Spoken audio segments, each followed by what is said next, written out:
La isla polinesia de Pascua es conocida por su exuberante cultura de tiempos pasados.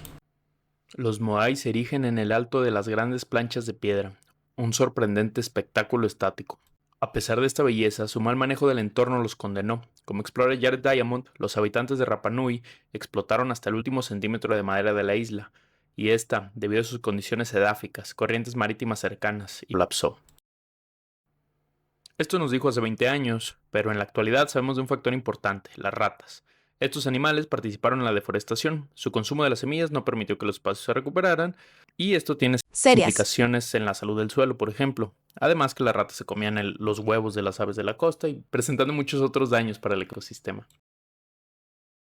La sinantropía es un fenómeno ecológico muy interesante. La modificación del entorno provocada por Homo sapiens desplaza e incluso condena a miles de organismos.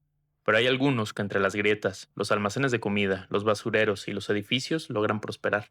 Sus adaptaciones son de tal éxito que se encuentran en cada rincón de la urbe y por más que intentan, estos no pueden desaparecer. Tú los conoces. Ratas, palomas, higuerillas, cucarachas, etc. Las prácticamente infinitas fuentes de comida hacen de los espacios humanos un edén. Reproducción sin límite, pocos o ningún depredador. Refugios cálidos, son estos el caldo cultivo perfecto para un desmedido crecimiento poblacional. Las especies sinantrópicas llevan consigo un amplio repertorio de enfermedades, como Passer domesticus, hospedero puente del virus de la influenza A. Un hospedero puente es un organismo que porta algún otro organismo hacia otro hospedero, definitivo o accidental.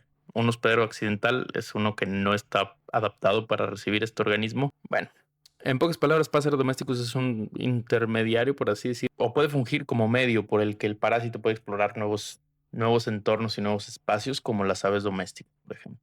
Un caso que a todos nos sonará es la peste negra.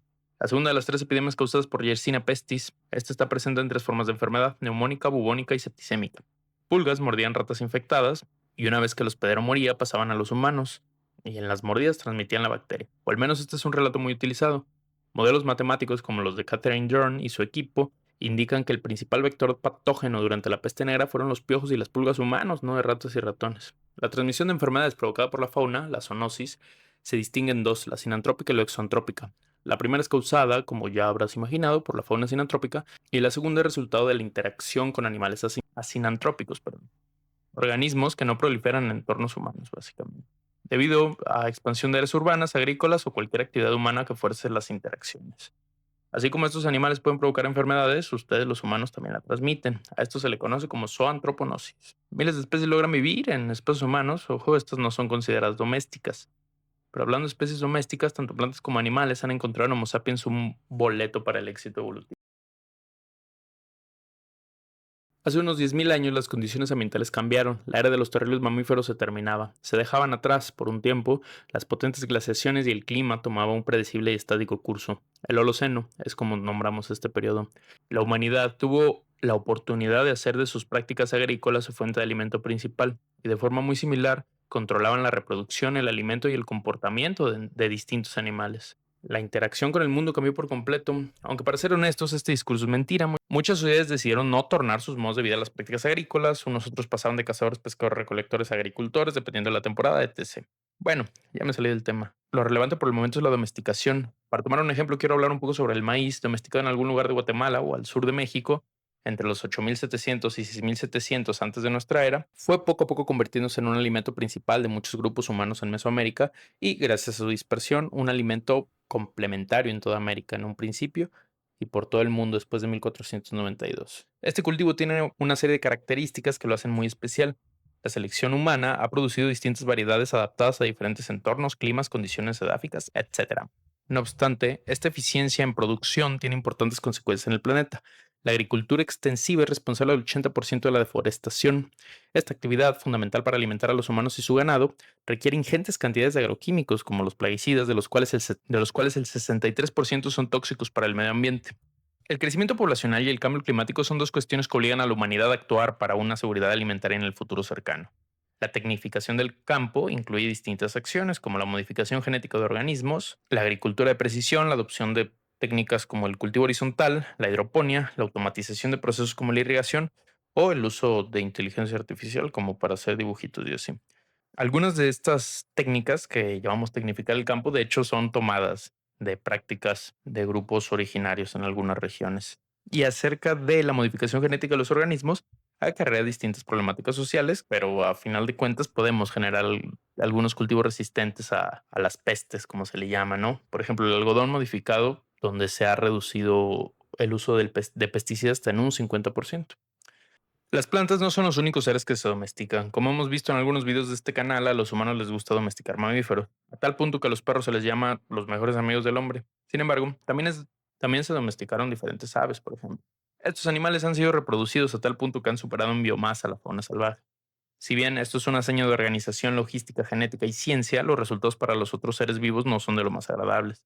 La fragmentación del hábitat de las emisiones de gases de efecto invernadero, implicados en la agroindustria, las especies introducidas, enfermedades zoonóticas, son miles, pues, las presiones a las que la Tierra se ve sometida. En la historia de la Tierra, la vida se ha enfrentado a distintos cambios. Los movimientos continentales han permitido que las especies lleguen a nuevos lugares y expandan su territorio. Estos procesos tienen consecuencias muy claras. Algunos organismos se adaptan a los nuevos entornos, otros no la pasan muy bien con los recién llegados. La vida cambia sus patrones, sus interacciones y sus roles.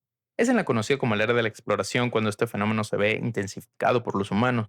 Los caballos, luego de aparecer, migrar y extinguirse en América, regresan con las tripulaciones de europeos. El jitomate salió de su región para formar parte fundamental de la pizza y el cacao recorrió todo el continente antes de llegar a juntarse con la leche del viejo mundo.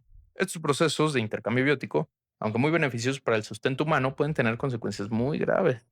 Las especies invasoras son seres vivos externos a un ecosistema que, por distintas razones, terminan estableciéndose y se vuelven exitosos. Por ejemplo, la hormiga roja de fuego, introducida en Texas. Su presencia tuvo como consecuencia la reducción de hasta un 70% de la diversidad de hormigas de la región, así como el 30% de artrópodos en general. Estos efectos pueden ser perjudiciales para un ecosistema.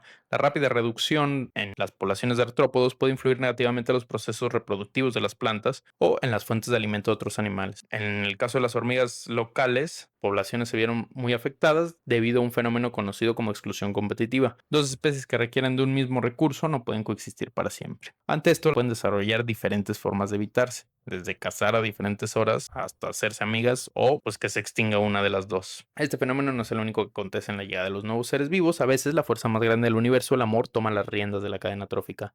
Los patos de Mallard, por ejemplo, que se hibridaron con los patos grises de Nueva Zelanda y en Norteamérica con los patos molteados de Florida. O en el caso de mamíferos, los pequeños ciervos japoneses con los grandes ciervos europeos. La hibridación puede tener serias consecuencias en las especies locales.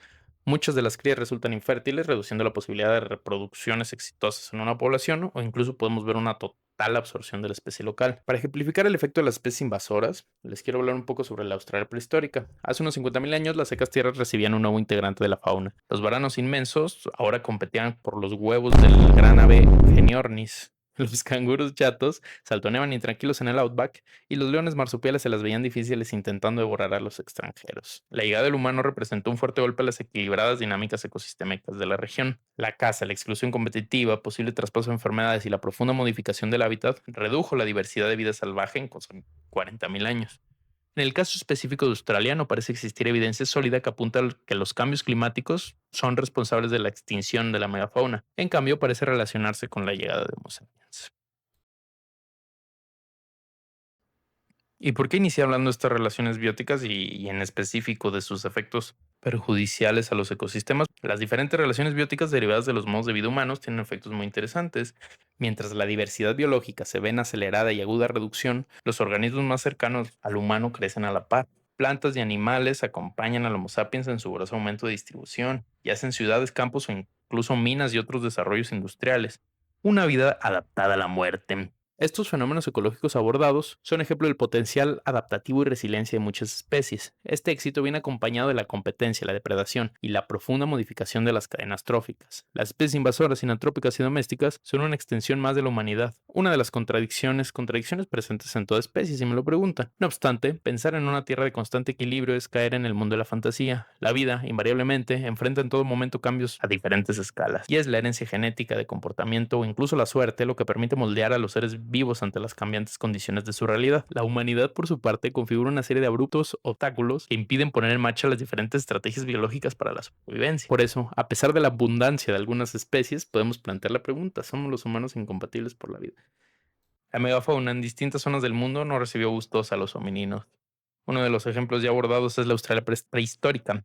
La humanidad, desde su origen y salida de África, ha provocado distintas y numerosas extinciones, o eso parece indicar la evidencia. Sin embargo, es la aparición de esta civilización global que ha acelerado la pérdida de miles de especies a tal punto que amenaza con la propia existencia humana. Ahora, es menester aclarar que no solo esta especie produce extinciones, cualquiera en condiciones específicas las puede provocar, pero aquí enmarcamos la discusión en la relación humano-naturaleza.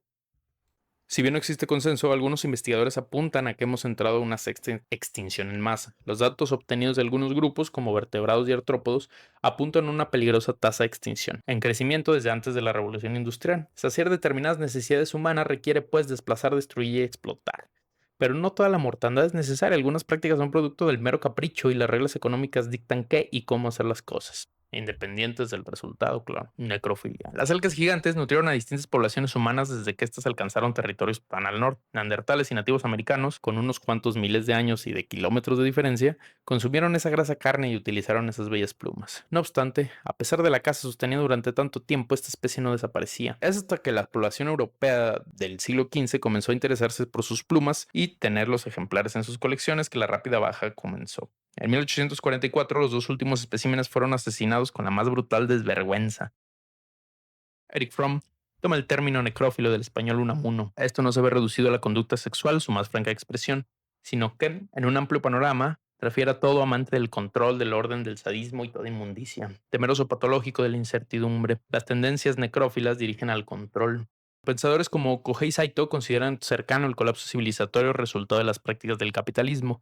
No se puede ignorar la estrecha relación que el crecimiento económico tiene con la destrucción planetaria y a los principales responsables de estas prácticas. Para entender las distintas dinámicas productivas que han globalizado la destrucción biótica, Saito aborda las relaciones nacionales desde el sistema mundo de Wallerstein, que lo divide en países centrales y periféricos.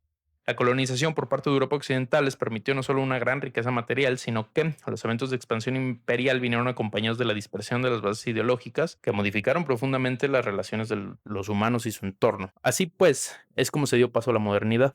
Unos países mejor establecidos política y económicamente que otros, y después de unas cuantas guerras y reformulaciones sociales, una humanidad lista para el crecimiento económico sin límite. El panorama actual, una humanidad global y dependiente de las fuentes de energía fósiles, altamente tecnificada, y con una constante expansión en busca de elementos que puedan saciar una creciente demanda de todo. Un mundo cómodo para el norte global tiene consecuencias negativas para otras formas de vida y otros humanos. No obstante, esta creciente riqueza ha permitido que el norte opulento vuelque sus intereses en la conservación de sus territorios, una vez que la producción y daño derivado de la industria fueron externalizados a países de la periferia. Nos dice Saito, más o menos un poquito. Así nació este mundo donde toda región, proceso o fenómeno termina viéndose atravesado por los intereses del capital, donde es el dinero el que dicta el futuro de millones de hectáreas y de la vida de los organismos que lo habitan y lo conforman. Siempre que eso esté en control y sea de provecho económico, se va a morir quien se tenga. Las acciones y decisiones de Homo sapiens tienen profundas consecuencias en el sistema Tierra y la acción política da la sensación de ser insuficiente. Y los números lo confirman, de hecho. De los 9 límites planetarios propuestos por Rostrom y colaboradores en el 2009, se han superado 7. Y uno de ellos es la pérdida de biodiversidad, que estamos hablando larga y tendidamente aquí. La creciente transformación del hábitat es el principal factor de extinción, señala el IPBES, sumado a la contaminación, la caza, las especies invasoras, por supuesto, y desastres naturales, que mencionan Vegeta Singh y colaboradores. La modernidad, si bien no provocó que el humano extinga especies, sí estandarizó, comercializó y globalizó las prácticas del capitalismo de muerte. Una humanidad que no se puede definir de otra forma, una sociedad necrófila. Las algas gigantes son un ejemplo de lo que pasa con una población de este tipo. Su importancia era solo existente para los naturalistas que los observaban desempeñar sus complejos papeles biológicos o por los marineros que encontraban en ellos una fuente fácil de alimento. Pero fue el valor que algunos encontraron en su muerte, de su existencia reducida a la estática pose en una colección, lo que justificó estrangular hasta la última alca. Y por más moralino que me quiera poner, no estamos en una mejor posición. Como ya mencioné, la pérdida de biodiversidad no ha hecho más que aumentar y las consecuencias no es una simple tristeza, son ecosistemas más frágiles de los que dependemos. La legislación en diferentes partes del mundo ha tenido sus resultados. No tan buenos como deberían, pero mejores que el nihilismo que yo te puedo ofrecer. La constante lucha de colectivos, entidades no gubernamentales e incluso académicos ha permitido cuidar aunque sea un poco de esta biodiversidad. Si bien insisto en que la acción es suficiente, es necesaria, y estos palpables cambios en la salud de pequeñas zonas puede convertirse en la semilla que reformula la relación de humanos y su territorio con el que son.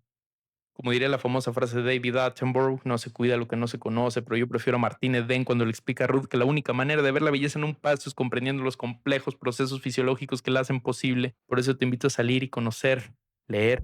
Seamos con este mundo. Bye bye, adiós.